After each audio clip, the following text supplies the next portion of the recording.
Welcome into Cavaliers Live, presented by Wayside Furniture. The Cavaliers fall to the Miami Heat in this one in overtime, 140-138.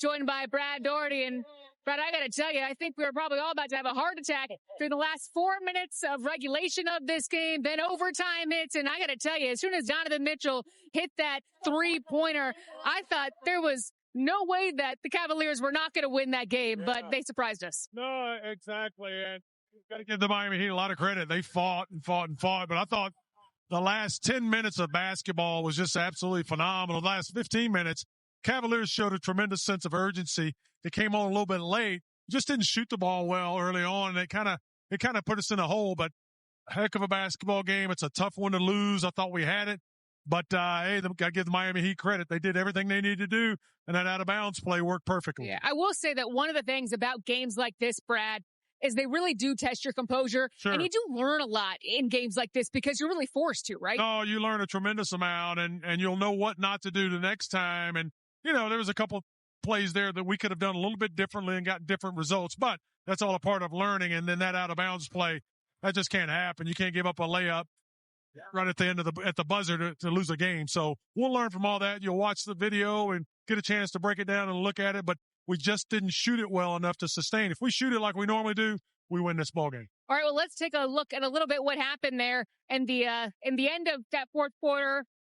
Brad, I mean, finally the Cavaliers started to gain some momentum, some big plays at a number 45. Yeah, they really did. The Cavs really picked it up. Like I say, they just became much more aggressive. Jalen Tyson here keeping that ball alive. Evan slamming it home. A nice move there by DeAndre Hunter late in the game to take advantage of Hoskins overrunning the defense. You know, Mobley made a huge three. And, the defense was just outstanding. Massive block by Evan Mobley. Kind of set the tone on that. You come to the other end. Hoskins made a heck of a shot, a difficult shot over an extended hand defensively. Then, you get into the overtime again. The Cavaliers were really aggressive, and they just missed time getting that rebound. Ware does a good job of corralling it. He had almost 20 rebounds tonight. Tough move by Evan over the top. Gets the foul. Come to the other end. Same thing. Mitchell gets into that middle. You don't expect him to shoot that over top, but he does. Hunter, good dribble drive here. Nice spin move. Big time bucket. We were just trading blows with this basketball team. You just needed that one definitive stop. Neither team could really get it. And it just kept going back and forth. And I thought we were in a little bit of trouble in the end there. Inbound this play. Sam Merrill gets a good look. Doesn't go down. Great hustle right there by Donovan Mitchell. And here we go. We're going back into overtime. So that is our Make Them Pay Misney moment, brought to you by Tim Misney. And Brad, that final play there, what did you see when Wiggins just got loose? Yeah, nice little back screen there on DeAndre Hunter, and he just was not able to turn the corner and get through and fight through that screen, and it left Wiggins wide open for a layup. Well, you look at that first half too, Brad, completely different than the second half. And on a positive note, they were able to gain that momentum there in the fourth quarter. Yeah, no doubt about it. Like I say, we didn't shoot the ball early on, and I tell you, the speed at which Miami played really caught us, and we knew it was coming, but it caught us off guard. It took us a little bit out of our offensive flow because we were trying to match their pace, and it was an interesting game for the first half. And I thought we played well, didn't play our best, didn't shoot it great. Second half, I thought we picked up the sense of urgency, played a little bit harder, a little bit more physical, got on the backboard a little bit more, but it just was not quite enough. Home crowd here in Miami did a great job of helping buoy their team on, and they made some big shots. Norman Powell played huge. Well, Kel Ware played great in the middle. They had a good effort from all their guys. Vasquez was outstanding. We were able to match some of that, but just not quite enough. The Cavaliers fall to the Miami Heat in overtime, 140-138. Let's head over now to Kenny Atkinson for his post-game press conference presented by Wayside Furniture. Kenny, first of all, it looked like Darius got hurt towards the end of the first half. Played in the second half, left. Just what happened there? Yeah, I haven't gotten an update yet. Obviously couldn't continue. Took a fall there and tried to come back, and so we'll get an update, here soon. But there wasn't enough concern at halftime for that he was good to keep going still. We talked about it with medical, and they, in Darius, he wanted to give it another try. And then went back at it and then couldn't continue. You were obviously ejected from this game in the second half. What led to that? Then I'll just say that it was 20-2 in free throws in the third quarter, 20-2. So, that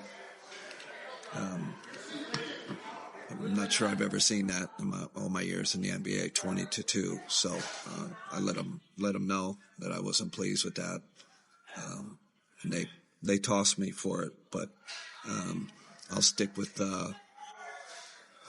my protest, and I felt like I had to stick up for my team. When it's 20-2, when it's the disparity's that great, you got to stick up for your guys. In the second quarter is when the offense really, I thought, sputtered. Just what did you think led to you guys not being able to put a lot of points on the board in that period? We played a lot of ISO ball tonight. A lot of ISO ball. Ball wasn't moving, sticking. Wait. Donovan obviously, didn't have it going, and we just kind of was watching him play with it too much. So, but I felt like really the story, we couldn't, when you shoot the ball poorly, you got to get stops. I felt like we never really could stop them. Credit to them. They're in our paint way too much. We were on our heels. They were foot forward. We never slowed them down from a defensive standpoint. When you shoot 32% from three, at some point you're going to win a game like this on the road with your defense, and we didn't do it. Hey, Kenny, from the back, what was your reaction to the last play?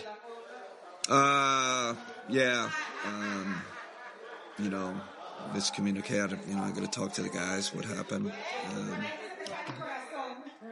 Not sure. Give them credit. And then I know Danny asked about Darius, but is it his big toe? Is it the same toe that he had? Chris, I'm not even sure. I'm just assuming that. Last update I had was halftime when he said he could, he's going to give it another try, and then obviously came out. But I'm just when he didn't give it a try, I just assumed that's what it is. But I can't. I'll confirm it. When I talk to Steve. He looked hobbled a little bit in the first half, as you mentioned. Did you have any thoughts of shutting him down? Yeah, there were a couple of times where he's limping, and I just, you have to defer to the player.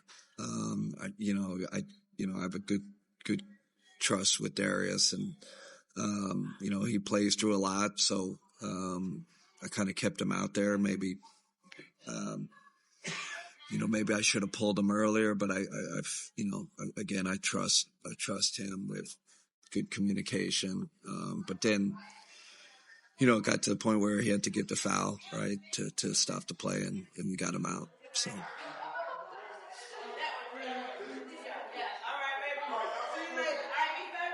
Kenny, comparing the last season and this season, the beginning of the season is pretty different. Yeah. The last year was amazing. How did you start? Yeah. Did you learn that something? Did you learn that maybe it's more important to reach the end of the regular season and the playoffs in a better way and not be that worried about what's happening in this beginning of the season? Oh, yeah. Sure. That's my job, is to think big picture, look big picture. But I'm also, my job is to get this team to improve. And you can only do that in the regular season, but it's a, tough loss, obviously. They're playing really well. Would have been nice to come out of here with a victory, but, we're in a good spot. We know who we are. We have good identity. We got to figure out if we got DG out again. We're going to have to kind of reconfigure. We're starting to get back healthy again. So we'll just have to figure that out. But this is the NBA. This is how it works. You got, every season's different. So this is obviously started out different. Hey, Kenny. Apologies for not asking a game question. I'm here to profile Evan Mobley. Can you talk about just how his offensive game has really developed and how hard he's worked? Who is that? Evan Mobley. Oh, yeah. He's he really worked hard this summer. I thought he made some big shots at the end tonight, and go-to shots, which we need him to be. It can't always be Donovan, especially with Darius out. He's got to kind of take that scoring load. So, hit a big three, hit that jumper in the lane on where I got the M1.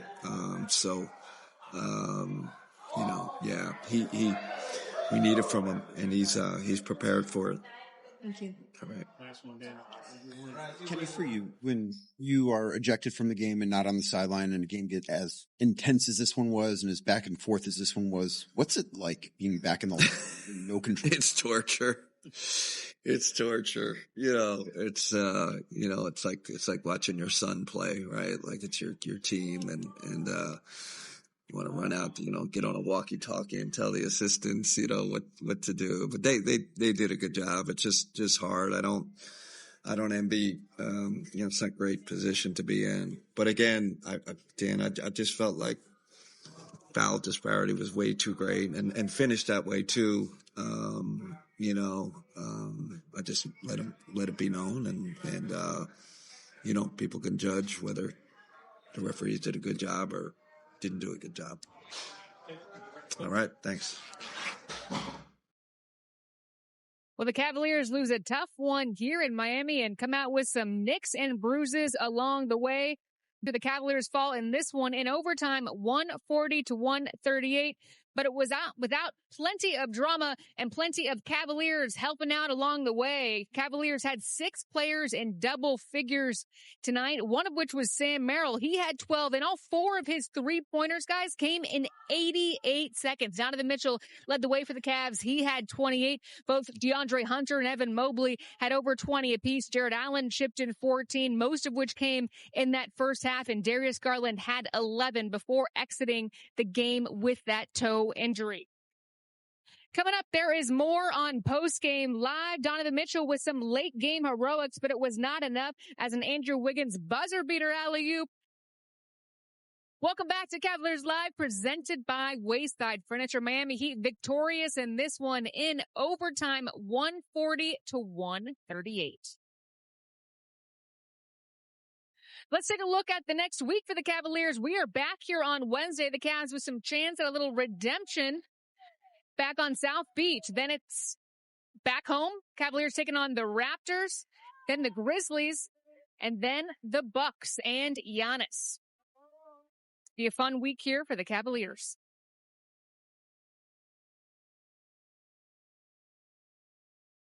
As we await to see if we can get some players in the locker room, plenty of things to watch out for in this game on Wednesday, one of which is Jaime Jaquez. I mean, he had such a great game tonight, and it did seem like in that fourth quarter and really, quite frankly, in overtime, he was able to get to his spots in the paint. And one of the reasons that Miami was victorious in OT was because of their success in the paint in this game.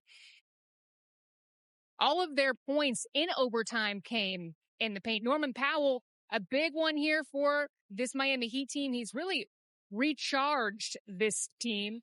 You can really tell with the fans here at the arena, and when I was walking around, whether talking to fans, the people that work here, they really seem rejuvenated about this Miami team. With the quick pace, the tempo that they play with, how it's a completely different style. Yes, there are some familiar faces from last season, but as you saw in this game, they did not play tonight. Bam Adebayo missed this game with that toe injury. It was the 3rd straight game that he missed. We'll see if he is back on Wednesday. All right, let's head into the locker room. We've got Donovan Mitchell. Oh, man, it's a lot, right? We couldn't get stops.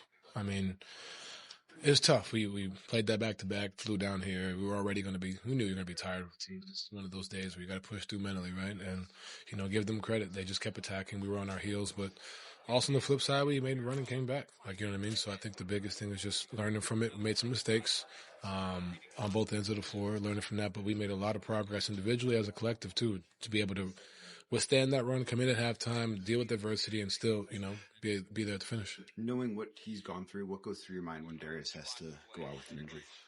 I came back here with him and I said, hey, this is part of it. I'd rather this happen today than in 4 or 5 months, right? This is all part of it. And I mean, it's easy for me to say that, right? It's easy for us to sit here and say, you'll be fine. And he's not trying to hear that. But at the end of the day, hey, this, there's going to be setbacks. There's going to be things that happen, right? And it's not about, him not working. I could see if he was upset because it's like, hey, you didn't do the things necessary. He's been in the gym. He's been working on himself. So there's nothing to be worried about. Hey, this is all part of the progress. Progress isn't linear, right? Like you're going to have days where you feel ready. There's going to be moments like this. The biggest thing is how can we continue to progress and staying with it, right? Staying with your routine and not getting deflated. And he's fine. He's in good spirits. But in those moments, I know it's tough. It sucks, man. And it's tough for us as a group. But we feel like we rally around each other after that and went out there and made a push. But for him, he'll be fine. But like I said, it's tough. It's tough to see for seeing all the work that he's put into. I don't know what is up with him, but yeah. What is your concern level knowing that he wasn't able to finish the game and he was ruled out? He'll be good. It's November. You know what I mean? And we have a long ways to go. Whether it's long term, short term, whatever it is, we'll deal with it, and we know who we have here to help lift who we are. While he may be out or may not be, I don't know. But at the end of the day, man, like he puts the work in, so he'll be back and he'll be better than ever. What was your view of the last play, the Wiggins? I mean, there's so many different things. All I saw was the ball, and he happened to pass it right when I came down. There's so many things like we talked about who should be on the ball. Should have been Evan, should have been me. We thought they were going to put it at the rim, so we put all our length down there. Credit to Spo, they took all the length away from the rim instead of back pick, right? So that's the chess piece. That's the chess game and the chess match, and you got to give them credit. They made a excellent read, an excellent call, and you learn from these things. This is great. Like this happened now. I mean, obviously we lost, but this is something that now you get to a situation later in the year. It's like, okay, we understand where we can adjust and watch the film and go from there. Can you talk about the big plays that Evan made and how it kind of shows the evolution offensively for him? Yeah, I mean, I told his dad to come get the ball earlier. But that's part of the process of figuring it out, right? Like, he's we both didn't really have a great first half, and kind of setting that tone. He made a big play, made a big three, then come down, made a big block. Just finding it, like, when does he fit in? When does he continue to go be aggressive? That's all part of the process. Tonight, I wish it was a little bit earlier.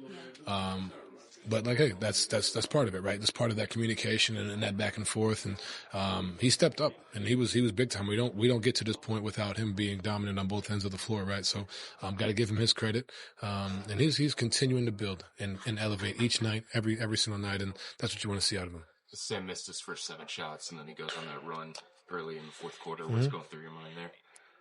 I mean, he's the leader in the league in field goal percentage, something like that, right? Like that's who Sam is. He's not missing, you know what I mean? And when you miss that many shots, like it's coming back. And like I said, the work always prevails, right? When he's missing shots he makes, it's like it's coming at some point. And for him to get us back to, where we were and get us the lead, that's big time. Anything else? All right, thanks, Alan. Thank you.